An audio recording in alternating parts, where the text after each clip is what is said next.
Maraknya kasus keracunan akibat makan bergizi gratis di Sumatera Selatan, Gubernur menegaskan jika saat ini pemerintah provinsi masih menunggu juknis dan arahan dari pemerintah pusat.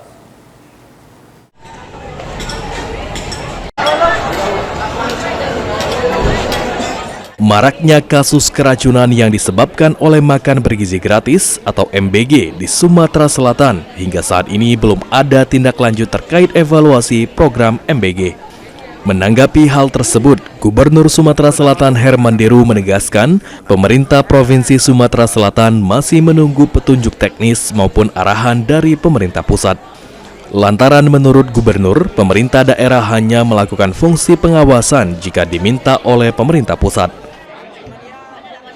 Kita nunggu petunjuk teknis, kita di daerah ini nunggu petunjuk teknis. Malam kan sedang dirapatkan, jadi kita tentu secara teknis butuh petunjuk dari pusat. Apa sih peran daerah di dalam distribusi MBG? Kita tunggu aja.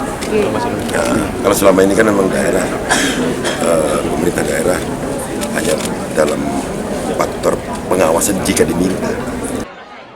Sementara itu, sertifikat layak higienis sanitasi atau SLHS kini wajib dimiliki seluruh SPPG program MBG, termasuk di Provinsi Sumatera Selatan.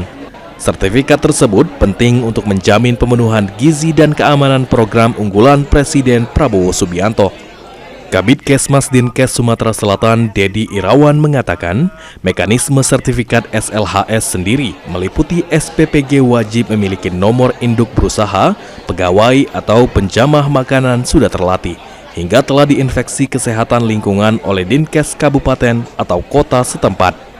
Jika SPPG belum memiliki sertifikat SLHS, kualitas keamanan pangan dan sanitasi SPPG tersebut tidak terjamin. Ya, jadi kalau untuk sertifikat SLHS itu persyaratannya itu ada 3 sebenarnya ya. Sebelum terbit. Yang pertama adalah harus punya nomor induk berusaha dulu. Biasanya kalau SPPG sudah pasti punya. Kemudian selanjutnya syaratnya adalah pegawai di SPPG-nya atau di penjamah makanan kalau kita sebut itu sudah dilatih. Dilatih tentang pengelolaan keamanan pangan. Program MBG sendiri merupakan program pemerintah pusat untuk meningkatkan gizi masyarakat dan mengurai angka kemiskinan dengan target 82,9 juta penerima manfaat melalui alokasi anggaran sebesar 171 triliun rupiah. Tim Liputan PAL TV.